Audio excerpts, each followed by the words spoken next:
Now, before we get started, we couldn't possibly put on the show without our sponsors.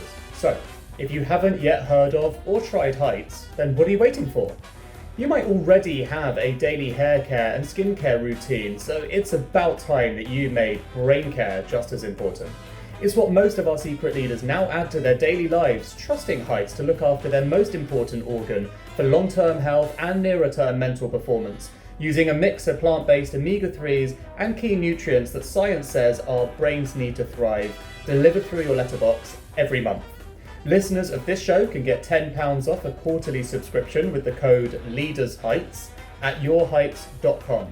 And I want to take a moment to let you know about the immense e-commerce marketing platform called Klaviyo.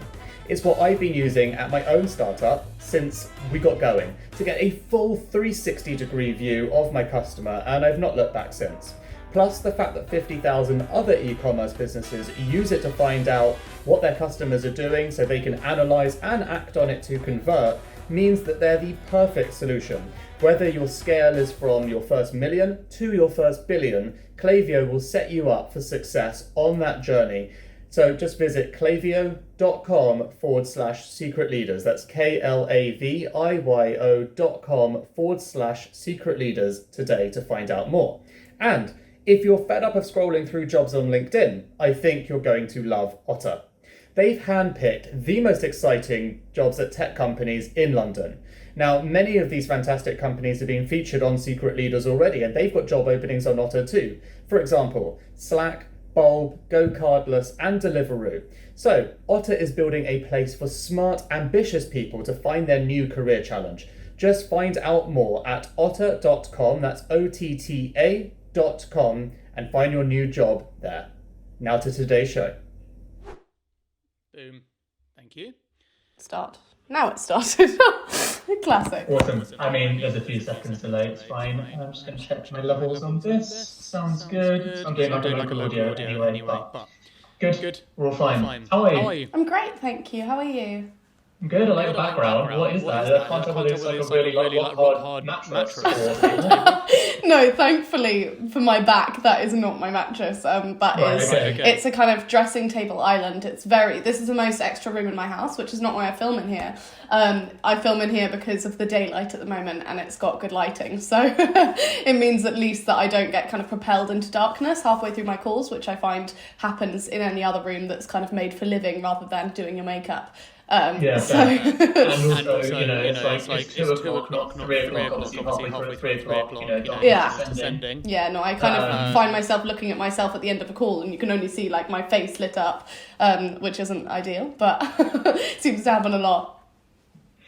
So, before we start, I just want to check some of the research bits that I've done just to make sure that I'm saying shit correctly. Mm-hmm.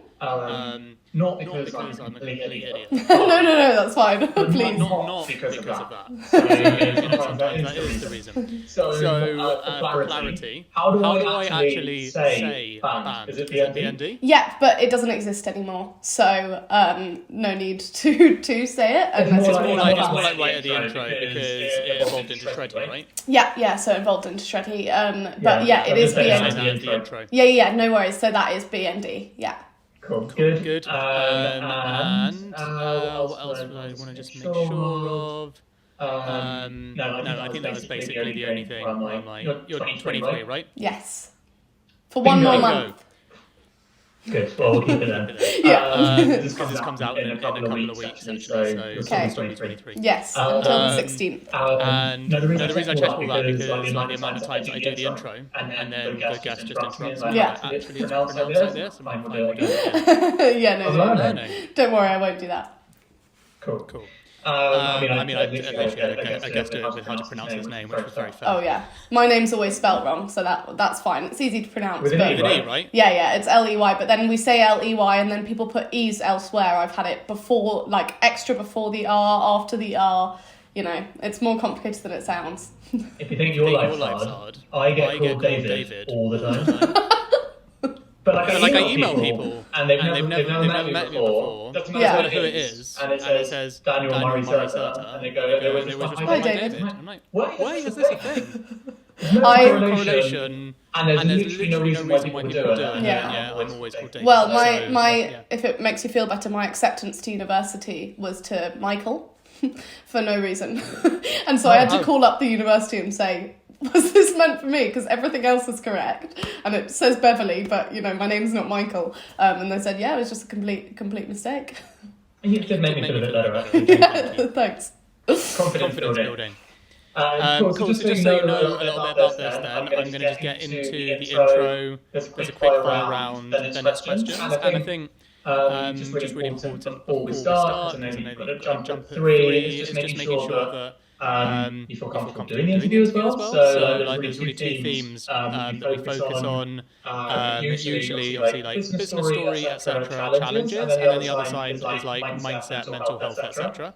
And what I've tended to find with some guests is they're like utterly uncomfortable on one side of it or the other, and I'm not like a fucking journalist where I'm desperate to probe and make people feel uncomfortable. So I think it's always good to have that conversation up front rather than catch you off guard and make you feel difficult. Yeah, and then my point is, before you answer that, is we'll send you the interview before it goes out anyway, so you can always check if you're happy with it. Perfect. Well, I've obviously kind of had social media all of this time, so, very used to the being put in that type of position, and hopefully, usually I'm happy with just being clear that I'm not comfortable talking about something.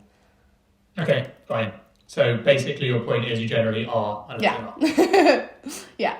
Got it.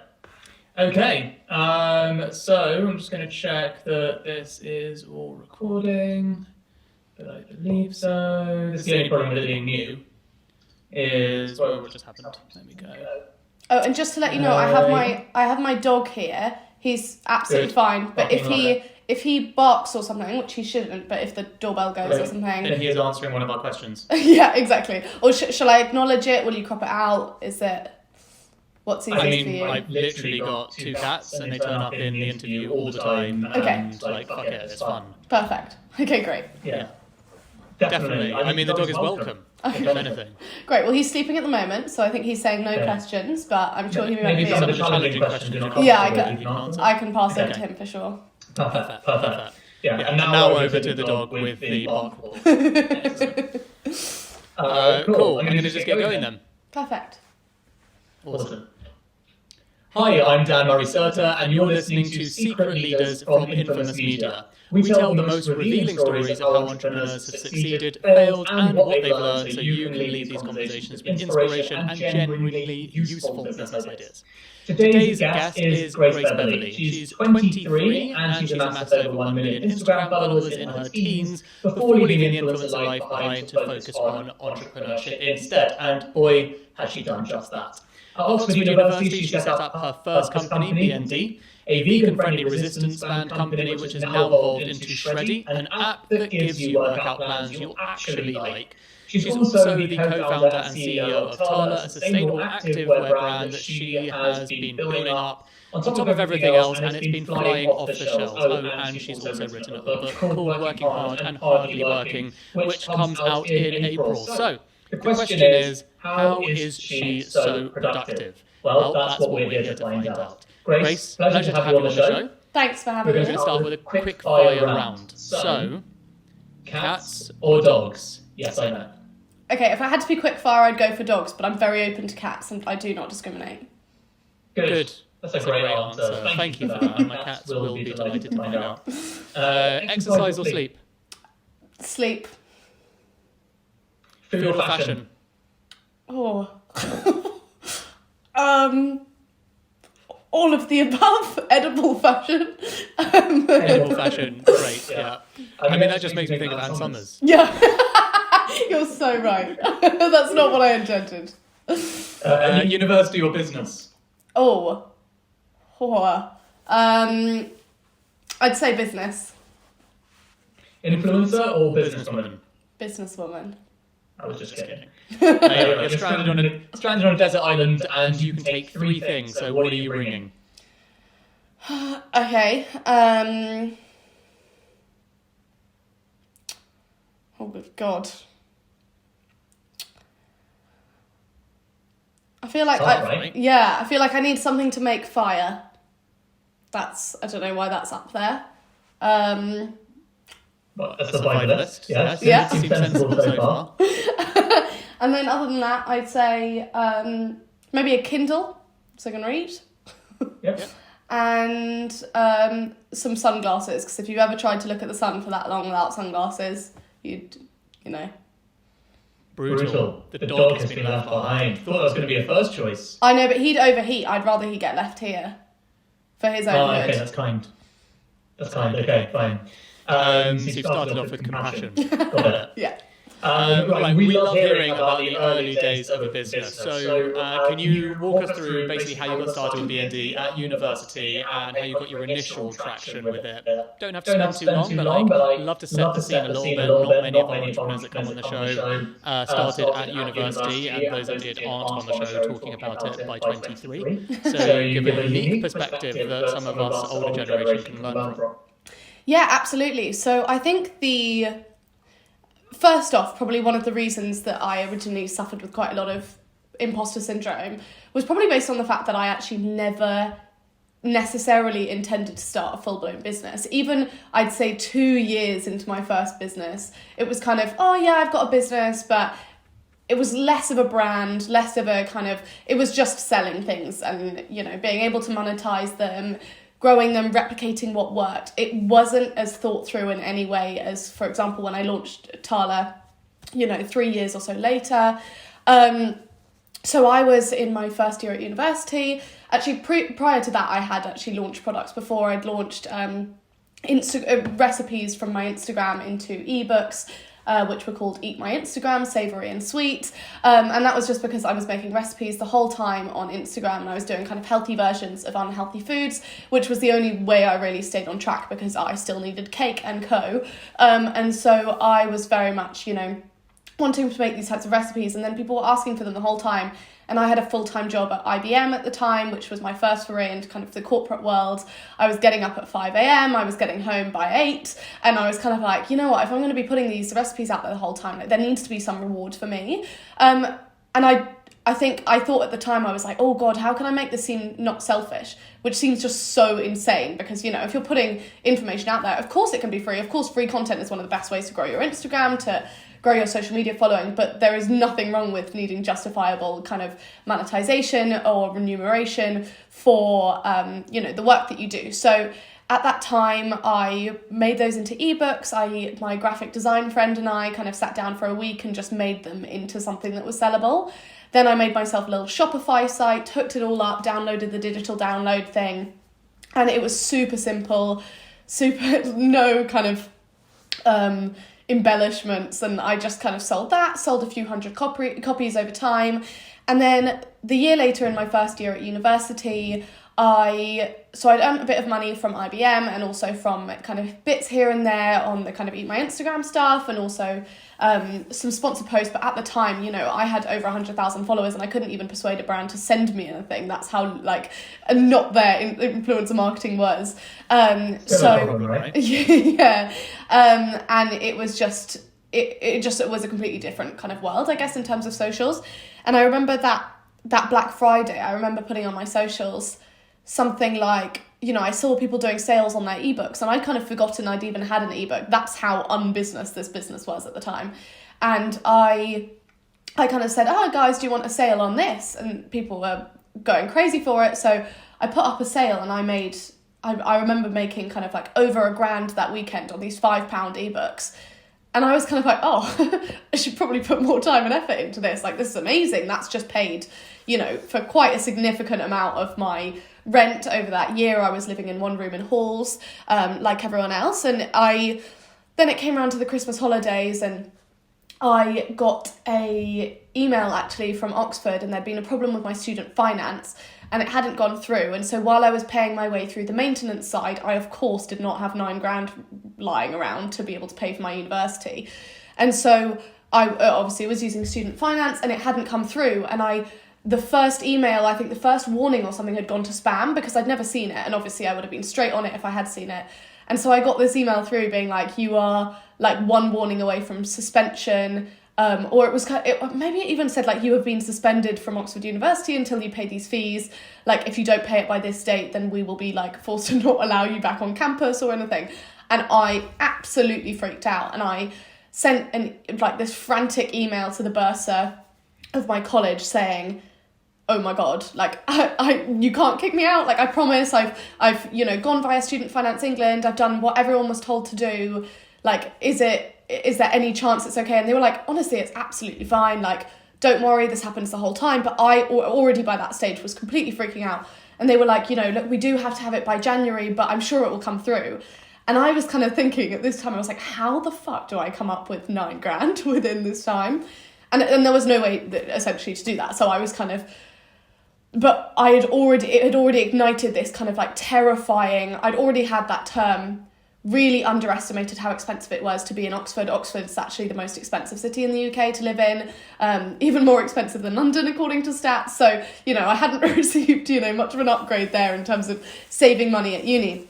Or, the only good things were obviously like the £1 shots and £1 entry to clubs and everything, which isn't reflected in London. Yeah, but that's no £1 university fee for the year. So. Yeah, exactly. And so I was just, I kind of already had this stress. And I was looking at my Instagram, and I remember I was with friends that night who were YouTubers, and they were like, have you ever done a fitness guide? And I was kind of like, oh, no, I haven't. But I wasn't really thinking that was on my radar at the moment.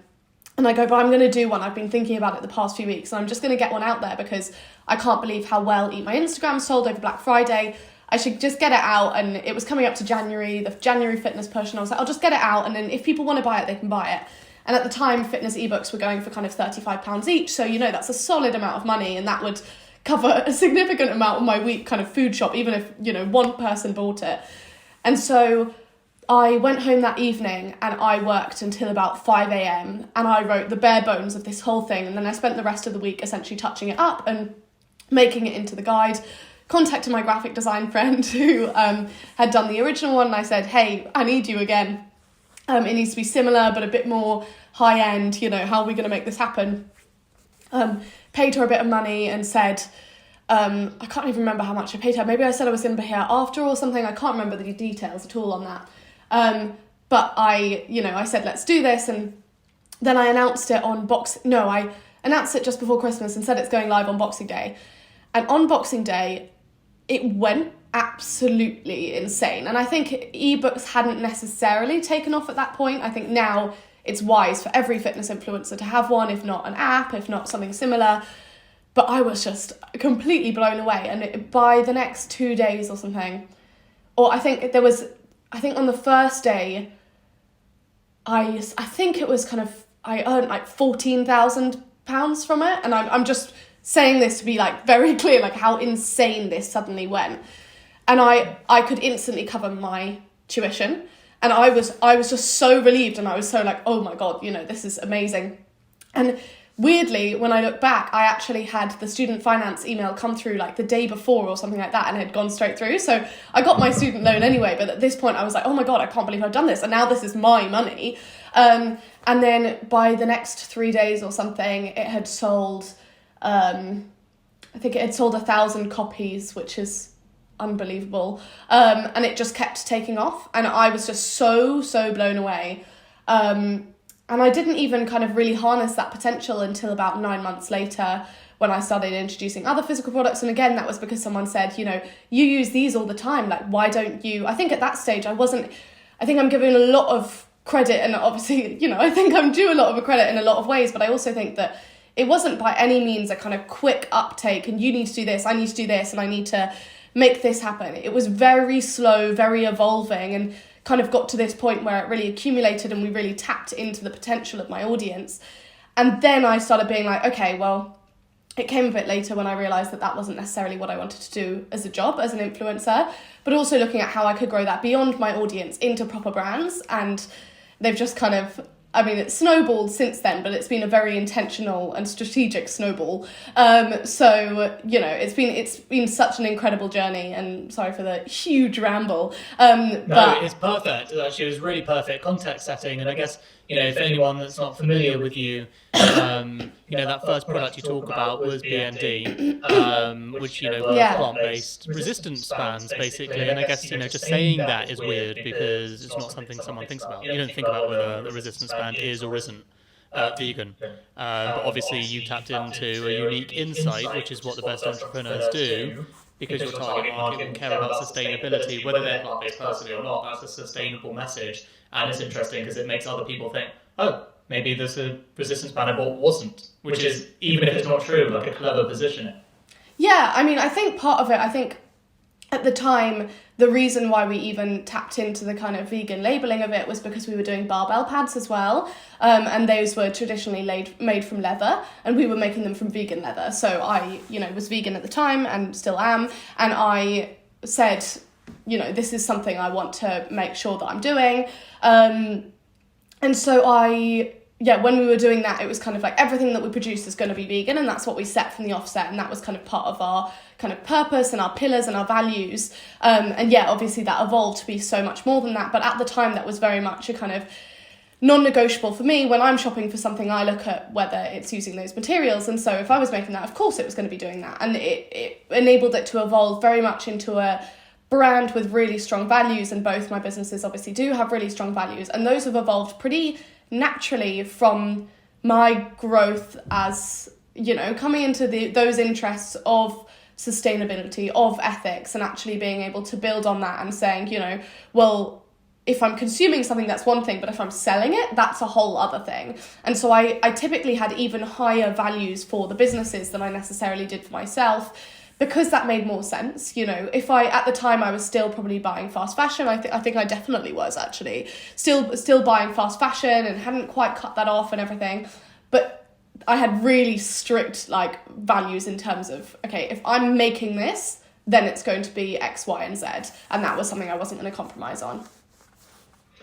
Okay, let's go back and understand the bit in between BND then and evolving it, like you say. So what age are you? Have you completed university at this point? And I guess one of the things that I'm really curious to understand is a bit of your personal maturity, right? So let's start here. I wasn't as mature as that by 23. In fact, you sound a lot like I sounded last year. I'm still learning to have these kind of mature aspects of my understanding around values and what matters to me. And it's really interesting because business is, being an entrepreneur is an unbelievably fast personal growth rocket ship. And I found that way more than university, which, you can get away with being a little bit of your worst self by being amongst other people who are encouraging you, to drink, go out, be silly, etc. Whereas when you're suddenly having to make money for yourself and employ people, it takes on a different kind of mindset, different kind of responsibility. I guess the question that's sort of wrapped up in here is, can you sort of take us through your personal growth perspective on how you've developed over, say, that period from BND into Shreddy, into Tala, and also where finishing university sort of sat in amongst all of this, because it's a lot to go do at the same time. Of course. So I think at this time, just to give you perspective on the age, so I started the original ebooks that I talked about, but then the ones that I launched on Boxing Day, that was in my first year of university. And then I didn't release the physical products until November of 2017. So it was, I must have been 20, I think. So. I was 18 when I did my first ebooks, the cooking ones. I was 19 when I did the fitness ones, and then I was 20. So I think people very much see this kind of overnight success, both with me and with other people, and that's what's desirable. But I didn't have the wherewithal or not necessarily the motivation. I didn't even know what was out there. I didn't know what was possible. And so I wasn't going to I was stunned at every stage how interested people were. And I think if I stumbled across that type of gold mine, I would be evolving like this. But of course I wasn't going to do that at that time. That's not me missing opportunity. That's me being a 20-year-old who didn't even necessarily know they were setting up a business and kind of did it reactively. But so in terms of the emotional standpoint and the kind of growth and all of that, I think, I generally have always been, well, I'm sure at one point I wasn't, but I've generally been relatively mature. I think I grew up, quite young. My parents have a very independent way of, I remember from when I moved to London at 13 and lived with my mum. It was just me and my mum and a tenant who lived in our house. And I had persuaded her that I wanted to come to school in London, and she'd been like, okay, fine, you can move back to London, really excited. But my mum is an incredible woman, and she was she's got this career, and that was her concentration, and that's exactly, I wouldn't have it any other way. And I think at that time I very much had to, I remember coming to London. I remember on my first day of school in that September, I had to find my way to school, obviously through the tube system, and it's a half an hour journey, and I left 2 hours to get to this school because I was so like blown away by the whole tube system. I had no idea how to navigate it. I remember there was one point that I got stuck in the tunnels and I couldn't work out how to get to my next line, and I was so terrified that was going to happen on my way to school. So kind of on my first week of that school, I honestly left 2 hours to get to school and would be there hours early, and the school wouldn't even be open.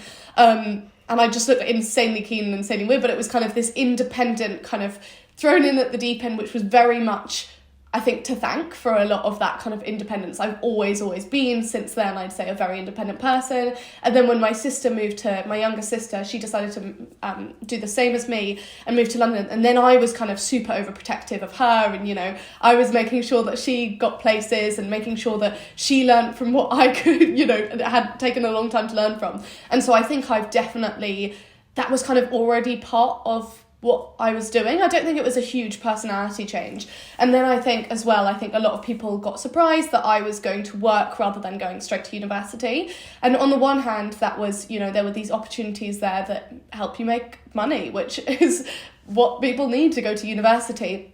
And then also I was really passionate about music, and I really wanted to study music at university, but I also equally did not want to do music as a career, which is,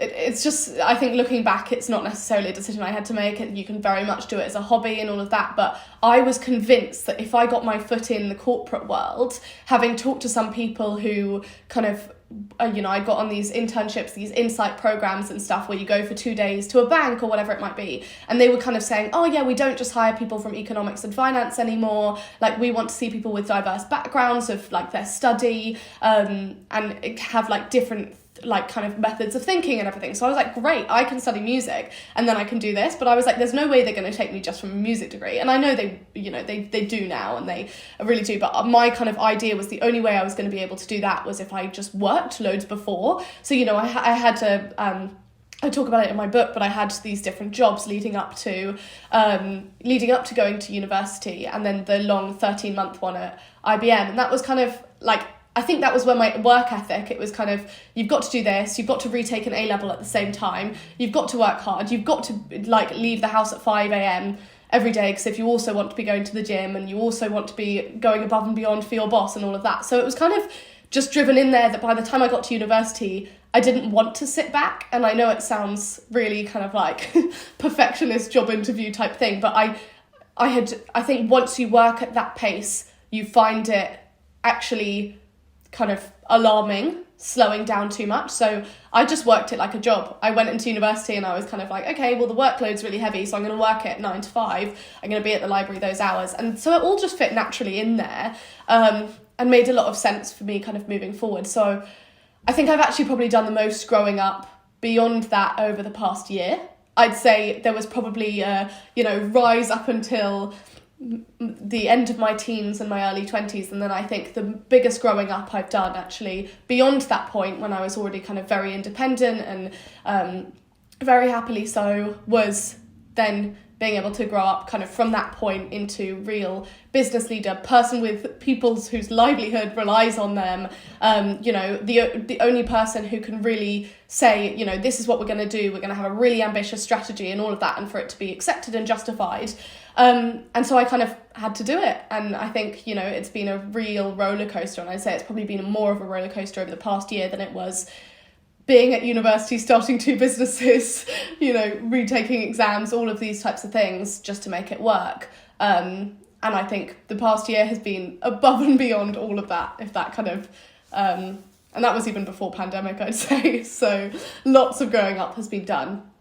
Why do you think that's been particularly then? So what is it over the last year beyond the pandemic that's like been a real eye-opener for you in terms of what you need to do to develop as a leader and a person? Yeah, I think that, I made this commitment a few years ago when I realised that, okay, I have this opportunity here to travel the world and take pictures for a living, and I don't enjoy that. And I think that... As an influencer. Yeah, as an influencer. And that was kind of an amazing opportunity, and I did that for a while, and I loved it, and of course it's amazing, but, I'm one of those people that when I've been away for a week, I need to come back, and I find that joy in that routine and the work, and that's where my fulfillment comes from. And I thought I was insane. Just to cut you off there, not rudely, but it's so interesting. I want to pick up on it. It's like that's the kind of lesson a lot of people learn in their 40s or 50s when they've been searching for the wrong goal. Yeah, and it's interesting because it sounds a lot like you had this really early opportunity in your life to have the thing that everyone always wanted.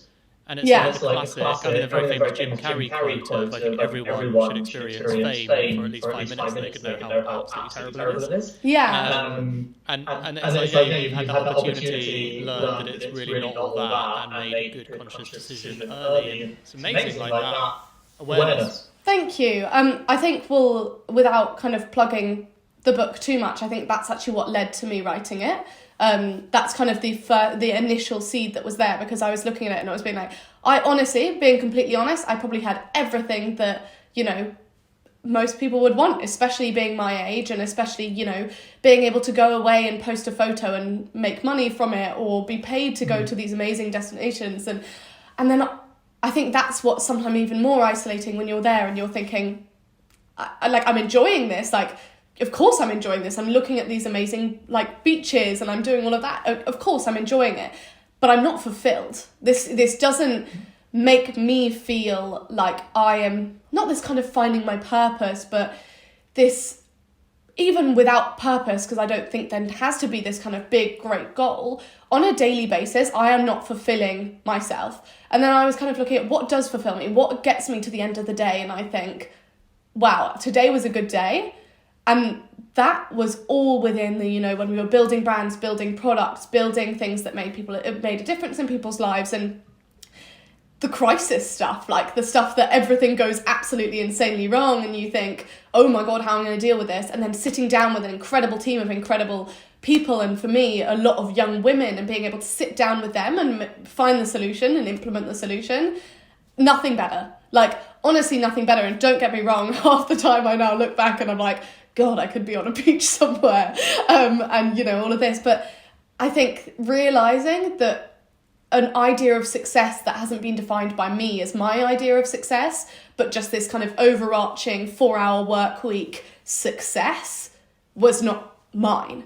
And that's not a criticism of anyone else's. Of course, that's an incredibly privileged position, incredibly kind of, there's nothing wrong with that in any way. But I kind of at that stage just thought, you know what, this is what I want to do. And I think one of the biggest anxieties for me as well was looking at longevity. I had spent, I'd spent 3 years at Oxford and I'd worked really, really, really hard. And I looked at a lot of my stuff and it's very volatile and it's up and down. And I looked at people who'd been in the influencer industry for 10 years and how a lot of them seemed to absolutely hate it, even though at this stage I was still having an absolute love affair with it. I was receiving next to no hate. People loved what I was doing. And that gave me such an extreme kind of anxiety and feeling of volatility in a career that I'd worked so hard for, that I was like, there must be a way that I can secure this whilst also even continuing to do that in some ways. I haven't transitioned completely away from being an influencer. It's not my job necessarily. It's not how I make my money really, or it's not really where my income comes from. But I still do it. I still am an influencer, quote unquote, and that is absolutely a lot of how I got here. But I realised I was like, okay, I need to both, kind of on two sides, I need to create longevity for myself. I need to be able to give myself an opportunity where if in 5 years I want to disappear off the face of the earth, I can. And then I also need to give myself the respect to fulfill what I see as my view of success, not what other people see as this sparkling, amazing freedom success. If that doesn't make you happy, and if routine and hard work and seeing things grow and seeing the fruits of your work makes you happier, then that's for you. And I think realising that and being able to implement that, although I do feel slightly insane at times for having done so, I also know that that's where I should be. And that, you know, through 3 years of this transition, that has been the most kind of marked difference. And it's had a huge difference in my life. And I think that's where I needed to grow up, because, okay, I secured this path, and then I needed to take myself there. So, you know, you can't just say one day, I want longevity and I want to be fulfilling my, you know, what I'm passionate about, and then suddenly you're doing it. You have to lay down the groundwork. You have to, if there's longevity in a business, for example, you've got to be able to work for it to be sellable in a few years, or for it to be, you know, there's obviously so many different aspects of it. And that's a long slog. And I think that I realised more and more, you know, why so many businesses fail, why so many, you know, people are unhappy in certain businesses, why people feel, why this kind of I've got no boss is just complete lie, because you have far more of a boss, you know, when you're working on your own business than you do on anything else. And your boss is your employees and your customers and your investors if you have them. And that, just forget independence, that kind of full circle brought me back round to not just independence, but also answering for things, responsibility, you know, taking responsibility, whether it's, you know, success has many fathers and failure, you know, all of that, and taking responsibility, being able to understand where things went wrong, where things went right, and that is on you. And I think that I had to turn that around, and I had to turn that around quickly, because it's very rare for new businesses to come into the world and already have tens of thousands of customers. And although that's incredible, that also comes with a huge amount of responsibility and a huge amount of leeway for things, you know, or a lack of leeway for things actually going wrong. So I was kind of just like forced into it in a great way. And it's definitely been a kind of expedited growth process. But it was highly necessary, and I'm very grateful, as much as it's been, you know, it's been a tough one. I'm very grateful for, you know, what I've kind of gone through with that. Yeah, there's quite a few things to unpack in there. So I guess a couple of things that really resonated with me. Firstly, anyone that, you know, knows me, how I think about business and heights, knows that I'm massively into manifestation. Mm-hmm. So, you know, like you were saying, like creating a clear path, understanding what you're doing, where you're going. And it's funny because, you know, spiritual people will call it manifestation, but business people will just call it a plan. Yeah. Frankly, there's not a great deal of difference, but I just prefer to use woo-woo language just for fun. So I call it manifestation. But really it's thinking through things properly and having a bit of fun with it and trying to take other people on the journey. I just did a visualization exercise last Friday with my team, updating our values, and next week for brand update, doing this like stuff all the time. Like thinking through in a visual way what the future looks like, super helpful. And then obviously mapping it down and having an understanding of where you're going, ultimately fulfilling, knowing that there's some kind of strategy. Something else you mentioned as well really resonated. My two favourite days last year were our two biggest crises. And the team, like the whole team, like in all of our reviews, everyone's favourite 2 days were those 2 days, which were terrible at the day, but afterwards the thrill of having worked so hard together to unpack something. Fascinating, isn't it? Yeah. Really fascinating psychology. Like the good days are good days, but bad days are great stories. Yeah. Great memories. Absolutely. And then, yeah, the other thing that really struck me, and I guess really interested to know. How do you think your ego evolved between being an influencer without responsibilities and younger? Obviously, you know, it's not a given. Age and ego, like, not actually directly related because everyone's personal development is totally different. But, you know, it must be quite an interesting affront on the ego, generally speaking, to be able to travel around the world, make money, taking photos, etc. Compared to actually being grounded back in reality, having to do the kind of shit that I have to do, which is answering customer emails and, you know, really talking to customers and getting on the inside track of what people are really feeling. Such a different world. I'd love to know how you think about ego development in both lives. Yeah, well, I think probably in one line, ego has generally been battered from all different sides. But I think, I think that's been a good thing. I think I've always been someone who, no matter what area I'm in, I have kind of, at Oxford, when I was influencer, now all of these things, it all has been outlined with a kind of imposter syndrome. And I think part of that is because everything's moved so fast. So it's kind of like, okay, even if you deserve to be here, how are you here?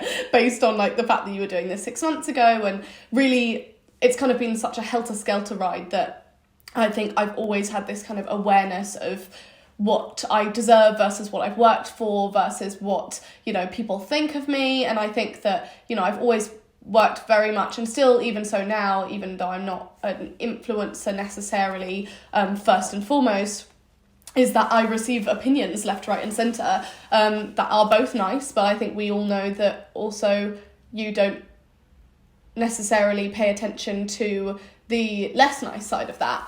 And so I think it has just been a huge learning process, and I think any learning process has an impact on ego and on how we see ourselves. And I think that, I often say now that at the beginning of last year, or in September of last year, I felt I probably faked it till I made it a lot more. So I very much, would pretend I knew a lot more, wouldn't say when I didn't know things. And it was kind of this very ego-based stubbornness because I was in this position and I didn't want anyone to think that I might not know what I could do in any certain situation. And then actually now, if I'm in a meeting and I don't know what someone's talking about or don't know what an acronym is or whatever it might be, I'll say, and that's absolutely fine. And I think that's come from, rather than ego, that's come from self-assurance and confidence, and also the assurance that I don't necessarily trust people less when I actually probably trust people more when they're able to admit areas they don't know and areas they do know. And I think I was so kind of convinced that I needed to assert myself as someone who knew how to do this and knew how to do that, that it probably did me a disservice a lot of the time. Yeah. And so I'm actually thrilled to hear that you've learned that lesson so early, because when anyone asked me what my main reasons for failing my last company, Gravel, was, it was not knowing that I wasn't meant to have all the answers. Yeah. So people come to you with a question and I just try and be a smart ass, learn it and answer it, but it's totally the wrong approach. No, I'd be on Google. It's not possible. I'd be on Google frantically in the middle of meetings, just being like, where I could have just said, hey, sorry, could you slow down? Could you just take me through that? You're not meant to know everything. And especially, I think, I'm still CEO of both companies, which is rare as it is to, be a CEO of both companies. But that means I have to have a more beefed up leadership team, and I have to have a more shallow, high level view of everything. And I have to streamline a lot more. And that's also meant that I'm sometimes sitting in a meeting and I'm like, what collaboration, when? I have no idea, and we'll do a little bit of a search for it to make sure that I haven't missed something and I'm not, wasting other people's time. But beyond that, I'm kind of, hey, sorry, I actually don't know about this. Could you take me through it so I can help advise better? And I think this just enabled me to be so much better of a leader because, I'd say every single person on each of the teams is far better than me at something. And that should be the case. That's a testament to the company rather than a kind of insult on me. And I think that as soon as I realised that, and I think I realised that and I knew it and I'd read about it and all of that, but I didn't internalise it. And now I've internalised it, I'm able to sit in things and, we've been doing a lot of restructuring work. We've gone through, hell and back with, these past few years, or this past year and a half with the companies, kind of in a good way, in a restructuring, in a growth way. But a lot of the time now I just sit there, and because I can only hop on one of those meetings a week, I kind of sit there and I'm like, I have no idea what's going on. And I think as long as I can acknowledge that, and as long as I can bring myself up to speed on that, it might be through asking people, it might be through calling them up in the call and saying, hey, I don't know this. But having that assurance is actually way less ego and way more, even more aptitude. Because if you can't admit what you don't know, then you're never going to know your blind spots within your company. And people are also always going to assume that, I found myself with people who assumed that I had things covered. that I hadn't. And then I was like, oh God, well, as the CEO, I probably should have done so. And it's like, no, not necessarily the case. A CEO in every different company is completely different. As long as you have an execution role, then whatever you're doing is right. But when that plan's there, it's fine. But I think I was so caught up with being like, I need to do this and that, and I jump in on everything and execute, where it's like, you don't need to do that. You need to lead, be strategic, and have the vision and keep the essence of the company. Everything that you can delegate, you should delegate. And that doesn't mean you're lazy. That doesn't mean you're passing things off. That means that you have finally come into the realization that you don't need to do everything to prove anything. And that for me was the biggest thing, for sure. Okay, so I mean, so many questions, mostly so I can learn, and hopefully listeners will get some value out of it as well. So, I mean, firstly, just really high level, the two companies, I mean, there's lots of overlap, right? Because ultimately they're both in the fitness space, generally speaking, and so are there shared teams with completely different responsibilities? Are you spending X many hours or X many days in each one? Just like structurally, we'd love to know that. Yeah, for sure. As succinctly as you can, because I've got loads of other questions. Absolutely. So the companies were kept relatively lean until this year, and they're still very lean, but we've outsourced a lot, and that's been a really interesting model. But particularly, I outsourced quicker and more heavily than I ever would have if I wasn't at university. But that was because I was at a university that, first of all, don't allow you to have a job. So any suspicion that I wasn't doing anything up to standard would probably have resulted in some sort of action that I wouldn't have liked. So I never allowed for there to be any second guessing of whether I was putting my all into university, which meant outsourcing. So kind of from the beginning, I probably was more of I jumped in on all of these things everywhere, but I was very, very happy to get outsourcing from the go and just hire. At the beginning, I hired 3 students, and we kind of said like, okay, we just split and we make things happen across the 2 companies. And then there was one point, 6 months later, where those people all went to Tala, and we beefed up the Shreddy team separately. And there's to answer your question specifically, there is one piece of overlap. So there's me, and I used to actually sit down and draw an entire org chart across both the companies for the new people, but now that's actually, it's getting quite big, which is great. But so there's myself, who's CEO of both of the companies, and then there's my executive assistant, who you have been in discussions with, but who essentially is the only person who overlaps across both companies. Aside from that, the companies are entirely separate. I think beyond that, though, we're companies with 2 pretty similar target audiences, if not exactly the same in some areas. So one of the most fascinating things has actually been joint learnings across the companies. So, the director of e-commerce at Tala talks to the head of marketing at Shreddy the whole time. There are people saying, oh, we actually found that paid ads worked best this week on Grace's audience or on a lookalike vegan audience. What have you found? And being able to do those joint learnings is completely, almost unheard of in some ways, because no one's sharing those kind of insights. But being able to have that kind of collaboration whilst being able to keep the branding, the manufacturing, the everything separate kind of officially has been amazing. And I think the more I was kind of working on separate for the past up until kind of, I'd say, even probably 6 months ago, and now I'm working on collaborate, because now they are very much separate entities, and they were before, but there were areas of overlap, areas that I kind of just needed help on, where I might ask one of the creators at Tala to help us on something quickly, and that's all because I do own both the companies, so technically I can do that, but I just realised that it wasn't productive in a lot of ways, and I think that I'm really happy I did it that way. People ask the whole time, why are Tala and Shreddy separate? And I think if you looked at them as they're essentially subsidiaries of the same thing, and that's me and my holding. But they are separate in the way they brand things, the way they market things, and that's how they're able to get into their subsequent niches, because if they have the same target audiences, they still have differences within those niches. So being able to do that and being able to really hone in on that has been so important. And I think that especially as we've moved to a tech business or tech kind of first business model with Shreddy, it changes the way that profitability works. It changes the way you get kind of consumer insights, all of these different ways that we can use that material that would just be flooding the other areas of the business, and it would just be too much to do at once if it was one business, whereas having them as two separate ones, it's not too much to do. And Shreddy actually does a lot over a lot of different verticals. So being able to do that has been, I think that was probably actually one of the best decisions I made from the off, and I'm so glad I did. Okay. Taking notes and listening and learning, because also got two companies. Also, I now got employees in both, and I'm literally learning because I'm figuring out how to split my time properly and do this. Good. Well, I'm glad. These are like actually very selfish questions.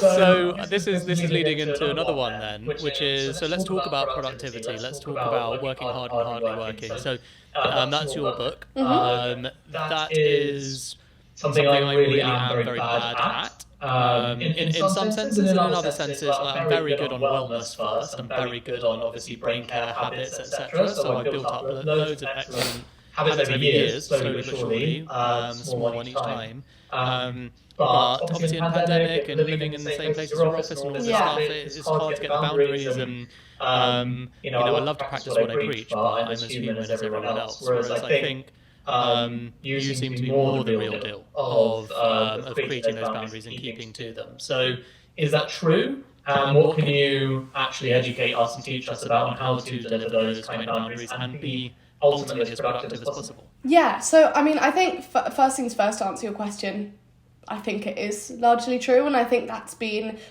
I mean, to be completely honest, and huge kudos to Lexi, who, as I've said, you've met. I think getting an amazing executive assistant has been probably the most life-changing thing I have ever done, and she knows that, so that's good. But I had amazing assistants before who I worked with, from students to, having spent 10 years in the industry, various different things. And I remember when I was talking to recruitment, to go really into it, I was talking to recruitment about, getting my next assistant, and I was saying, no, I'm happy with still relatively entry level because I'm so young, and I don't want them to be a huge amount older than me, and I want to make this, it is still, there's a personal aspect to the role, it's really demanding. And they were kind of like, oh, well, we think you should get a really good one, and I was like, oh, well, of course you would say that, your recruitment, I don't really know. Yeah, exactly. And I was like, and honestly, and I know this isn't something that anyone, most people even need to necessarily invest in because it's very job specific, but doing that for me, I mean, you enable to be, I think because I also have these two separate companies, no one is having the same reality as I am. For example, if there's a crisis at both, no one knows, and so it's like I'm being torn in all these different directions, which I want to be, and I want to be there, and I want to be helping. But being able to have someone else who's kind of almost like, in some ways, it's almost like a partnership. It's almost being able to, really work through that and really have someone who can say, no, you shouldn't be doing that interview at that time because you said you were blocking that time out for yourself, and so I'm actually not going to let you book it. And sometimes, I mean, that voice is meant to come from inside your brain, but the majority of the time it doesn't. And the majority of people who have businesses and type A personalities are not going to do that. And I think that the quality of my work has improved probably 100-fold since just having these really clear boundaries in place. And as you know, this is what my book is about, and it's all about the techniques and methods and the whole kind of culture behind the new hustle and working world, and being seen to be working all the time and achieving all the time and all of these various different things, but also being told at the same time to sit down and put a face mask on and have a bath, and never to tell people to work hard because, they need to do self-care and all of that. And I think really being able to understand what works for you and where you need your boundaries is the best thing you can ever do. And I think as long as you're listening to all of these voices around you telling you to do 100 different things at once and sit down and stand up at the same time, then you're never going to be able to find that balance. And I think, so that's why this book was such a kind of, also like a discovery project for myself, to be able to really establish, both on the fulfillment side, on the productivity side, on the self-care side, on the social media and comparison culture side, how this all tied into actually getting me to where I wanted to be in terms of my business and the way I spend my time and the way I do my work. But boundaries. It's all about them. And, you know, after I finished the book, for example, so I got a few days back a week that I had previously been blocked out for writing, and I instantly blocked them up with other things. And I don't mean like booked everything in. I blocked them up as in no call time, you know, this, that, and the other. And of course, that, I mean, it's a very much a circumstance thing. The majority of people can't do that. The majority of people can't turn around to their boss and be like, hey, sorry, I'm not taking calls between that time, because it just will not go down well. But that's what the book is about, and the book has tried to be really accessible, you know, beyond that. And it's very much, you know, office-based stuff. A lot of the, I mean, obviously my editor works in an office, so being able to actually talk and say, like, do these boundaries still work if we apply them in this way? Can we help people to formulate their own boundaries and their own productivity methods, without me saying, like, oh, you need your assistant to do this, and then you need that, because that's just absolutely not the way it works. And that's not how I worked before this year, and that's not how I worked at university when I was doing 10,000 words a week and running a business and posting on Instagram and all of this. So I think I'm very good at it now, but it's been a long journey, and it's been slow. I mean, this time last year I was just telling myself I had to have weekends, and that was the first boundary I put in place. And since then it's been, you know, I've almost been schooling myself. Okay, I mean, again, loads to unpack, but not much time left. So, I'm going to just have to, like, literally read the book and learn myself. Good which obviously is the other message. Other message from this podcast is do get the book. Okay, I guess, like, my the most valuable way that I can wrap this up for listeners. I know that you do quite a lot of like what people call building in public. You know, you talk about having millions in revenue in the company, and you're quite open with things, which I think is really healthy and can be really, I mean, I'm doing the same in terms of building in public and transparency and, you know, really being super open on metrics and everything as often as I can. Observationally, I would say I probably have an easier time, as in people seem to think that's great. Whereas I've seen some comments and feedback on your stuff that, you know, it's arrogant, etc. Do you think there's a gender divide in terms of how people think you should be referring to things? Because I think it's always interesting when I talk to people around this, because it's hard to get perspective as a male with this stuff, because you're like, oh, this is great, and you realise everyone else giving you compliments around this stuff is great, and then I speak to my female friends and like, oh, I get criticised for doing the same thing. So really curious on your perspective there. Do you reckon it's ageist? Do you reckon it's gender? Do you reckon it's just your troll anyway? You have that because you're an influencer? I think it's a bit of all of them. I think the odd troll, absolutely. I think, you know, people, there's always going to be, I was kind of talking to someone last night who's a business owner who doesn't have a huge social platform, but she was like, I'm just exhausted by all the amount of hate I get. And I was like, God, it didn't start for me until really, like, you know, I had, you know, probably 1 million followers and started being more open about earning money and all of these things. And I think that's always a given. It's always a given on social media, and it's shit. But it's also, you know, sometimes it's criticism, sometimes it's trolling. Being able to differentiate is often hard, and sometimes you don't even need to hear criticism when it is criticism. Sometimes that's just not good for your mental health, in the same way as even if you do look shit, you don't want someone to come up and tell you look shit, even if it's valid. So I think that, you know, there are very much levels to it. I think there absolutely is a gender divide. I think the way that it's manifested is that if you look at the kind of hustle culture Twitter and Instagram pages, so usually young men who've done really well, making millions a year in revenue in their companies. I am always very clear that this is within my companies. That is not the salary I get. But I think that, and you look at them and they're seen in a very certain way, and it's really cool, and their cars are amazing, and it's great. And that is fantastic. Good for them. I'm friends with some of them. It's fantastic. Cool, go you. At the same time, I think women who are respected and who earn a lot of money and who people know earn a lot of money keep a low profile. And I think that there's both a reason for that and there's a result of that. So the result of that is that people see them as more likable because they're just minding their own business. They're, you know, out of the way, earning their money not sharing on social media. Maybe they have private social media profiles, whatever it might be. You know, I'm not going to name names, but I follow a few really successful businesswomen, and I have no idea what they do to their day-to-day or how much they're earning or whatever. You see a glimpse of a car, you see a lovely house, all great. People really respect them, but they aren't humanized, and they're still on this nice pedestal where they can't do anything wrong, which is great and good for them, and as they should be. And I think a lot of them are fantastic people doing amazing things. Then there's the equivalent to the male hustlers, who are young women who are doing really well and talking about it as well, and maybe showing a car as well, or not even necessarily material, you know, when I talked about sales or ad revenue or whatever it might be.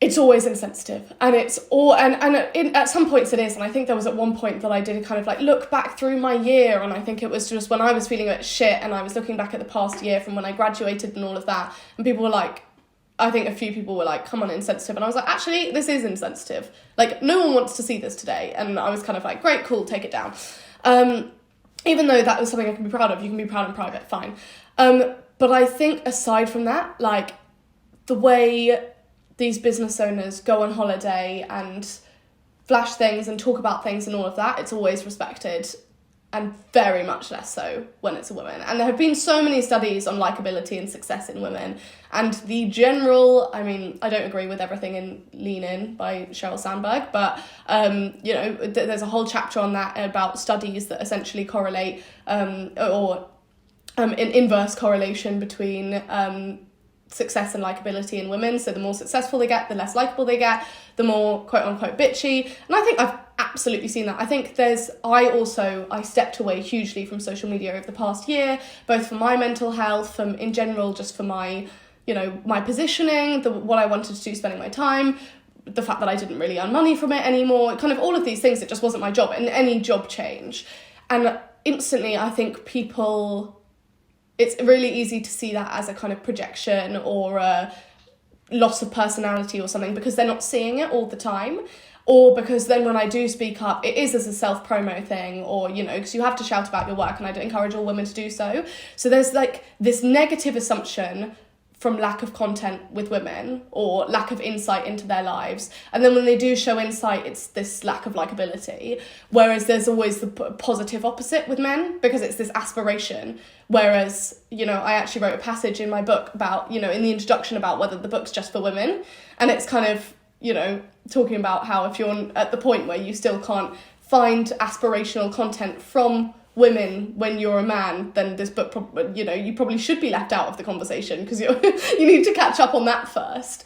And I think that, you know, there are so many different levels to it, and of course in some ways I probably am unlikable, and there's probably aspects that are showy offy, and there are all of these various different things, and that's fine. But I think there is absolutely an assumption and a bias there based on gender. 100%. And I won't even face it slightly as much as people who aren't white, or who aren't able-bodied, or who aren't, you know, extremely privileged and Oxford educated. So I think it's very, very loaded, but I'd say that, you know, I'm probably more of the opinion that there'll be a point where I'll just go off social media, and I think that, you know, that's the longevity that I work towards. And I, you know, I don't currently rely on it, but it wouldn't be ideal if I stepped off it. But that, you know, and I think that wouldn't be there necessarily. I don't need to be liked by everyone at all. I don't even like everyone. But I do think there's an aspect to that, because, you know, I want to be more and more successful, but I also equally don't want the correlation of that to be, you know, more and more people think I'm a shit person because I don't, you know, also talk about the good things I do, or also talk about this. So I think it's tough, but I think it's also it can sound very like, woe is me when you're talking about it. And I think that, you know, I'd rather be in the position I'm in and have a few thousand people hate me and think I'm a really horrible person. So what can you do? So it's interesting. So I guess in summary, you know, the reason you come off social media is more like for your own mental health or whatever, because, you know, listening to your answer, there's also this sort of inkling of, responsibility that you have to continue showing success as a woman, as a young woman on social media, because that's the world you want to live in. But at the same time, it's like, how do you deal with that and literally managing your own sense of happiness and if it's actually worth it when there's not enough people rising up together doing it at the same time? And I actually was clear a few months ago. I kind of said, what, I don't see my future including social media in it past a certain point. And I think it's sad, and I think that ideally I would. Maybe it would be something where, it wouldn't be, I wouldn't use my main platforms, or it would just, I'd start again or whatever to only have a different, because I also have evolved a huge amount. So there'll be people on there who still want to see me post a workout video, and it's kind of like, you're not going to get that from me. Like, I'm sorry. But I think it's sad, but at the same time, I think this generation has grown up so exclusively with social media that seems like almost like a drop-off point of a kind of career or whatever. And it's like, people have careers without social media, people have lives without social media, and I think that seems so terrifying in a way, or seems like, oh well, they must have fallen off, or they must have done this or something. But actually, as it stands, like, I currently have to force myself really to post on social media. And I do that as well because you don't want people to win. Like, you don't want people to win when they think you're a terrible person just because you're not actually showing your personality anymore. I'm the same person who posted on YouTube, the same person who did all of, that stuff. But it's not seen that way. And that's fine. Yeah. And I think that it will be really valuable to me at some point when I do decide that's the right thing to do. But I equally think it's sad. And I think it's really sad that, there's this constant, who do you think's better, this person or this person, when there's two women doing well in a niche. And it's kind of like, there's space. Yeah, there's space. Yeah. It's interesting because I always say this, but a lot of the smartest people I know just don't even care about social media, don't have an account, don't bother posting, perfectly fulfilled, unbelievably successful.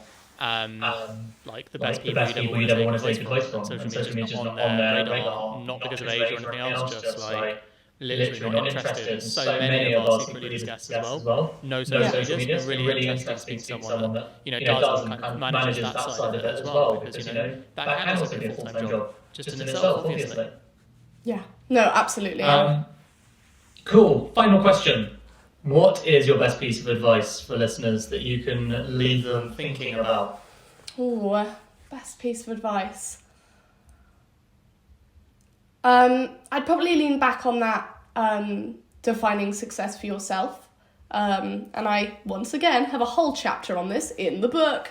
But it's very much what shaped my career. And it's very much, why I've probably gone in directions that at the time people wouldn't have assumed I would have. And it was actually looking at things and saying, okay, is this what I want for me? Or is this what I want because this is the traditional next step and it equals X amount of money or X amount of followers or X amount of this? And actually continually touching base with what success meant for me and looking at how that kind of changed over time. It never correlated exactly to money or to, all of these different things. And of course, like, money's still a very valid goal. As I say, it should also be a valid goal for women. But I think that a lot of things were because of the way they looked and because of being the natural next step. And I've come to the conclusion that, that constantly I need to just retouch base with myself and actually define what success is for me, rather than what success looks like to other people for me. Awesome. Thank you so much, Grace. Thank you. Awesome. Okay, you can press stop on your phone.